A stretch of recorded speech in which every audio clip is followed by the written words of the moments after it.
ഇത് താൻ വരച്ചയാണോ? ഇതെവിടുന്ന് കിട്ടി? അതൊക്കെ അവിടെ ഇരിക്കട്ടെ, താൻ കാര്യം പറ. അതെന്താ, എനിക്ക് വരയ്ക്കാൻ പാടില്ലേ? എങ്ങനെയുണ്ട്? സംഭവം കൊള്ളാം. പക്ഷേ എന്റെ ചിത്രം വരയ്ക്കാൻ കാരണം? പ്രത്യേകിച്ചൊന്നുമില്ല. എവിടെ സൗന്ദര്യം കണ്ടാലും എനിക്കിത് ക്യാൻവാസിലേക്ക് പകർത്തണം തോന്നും. കൊള്ളാം. എന്നാ ഇത് ഇവിടെ തന്നെ ഇരിക്കട്ടെ. ചേച്ചി ജോലിക്ക് പോയോ? ആ, പോവാണ്ട സമയായി. റെഡിയായി നിൽക്ക. രാവിലെ തന്നെ നല്ല പണിയല്ലേ? ഇവിടെ വന്നപ്പോ തൊട്ട് എനിക്ക് പണിയാ കിട്ടിക്കൊണ്ടിരിക്കുന്നു. അതിന്റെ കൂടെ ഇതും. ഇത്ര പെട്ടെന്ന് ഞങ്ങളുടെ നാടും എടുത്തോ? ഏയ്, നാടെങ്ങനെ മടുക്കാനാ? എവിടെ നോക്കിയാലും കണ്ണിന് കുളിർമേകുന്ന കാഴ്ചകളല്ലേ. പിന്നെന്താ പ്രശ്നം? ആൾക്കാരൊക്കെ ഒരു പ്രത്യേക ടൈപ്പാ. എന്തോ ഒരു വലിയ പണി വരാനുണ്ടെന്ന് മനസ്സ് പറയുന്നു. ഇതിലും വലിയ പണി പിന്നെന്താ വരാനുള്ളേ? മനസ്സിലായില്ല. അല്ല, ഈ വീട് വൃത്തിയാക്കുന്ന പണിയെ ഇത് ഇപ്പോഴെങ്ങാനും കഴിയോ? എവിടുന്ന്?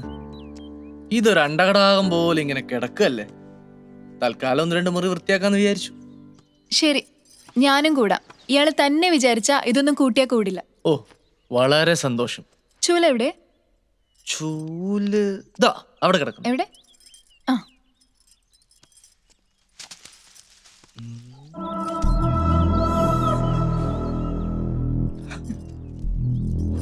അത് ശരി. ഇതാണല്ലേ നേരത്തെ പറഞ്ഞ കണ്ണിന് കുളിർമയുള്ള കാഴ്ചകൾ. Sorry friends.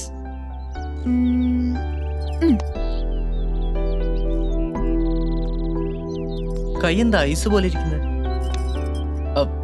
പെൺകുട്ടികളുടെ ശരീരത്തിൽ സാധാരണ ചെറിയ ചൂടല്ലേ? അത് ഞാൻ അലക്കിക്കൊണ്ടിരിക്കുവായിരുന്നു. ഇവിടുത്തെ വെള്ളത്തിനെ നല്ല തണുപ്പാ. അല്ല, ഇയാള് കൊള്ളാലോ. പെണ്ണുങ്ങളുടെ ശരീരത്തെ പറ്റി നല്ല ധാരണയല്ലേ? ഏറെക്കുറെ. ഉം.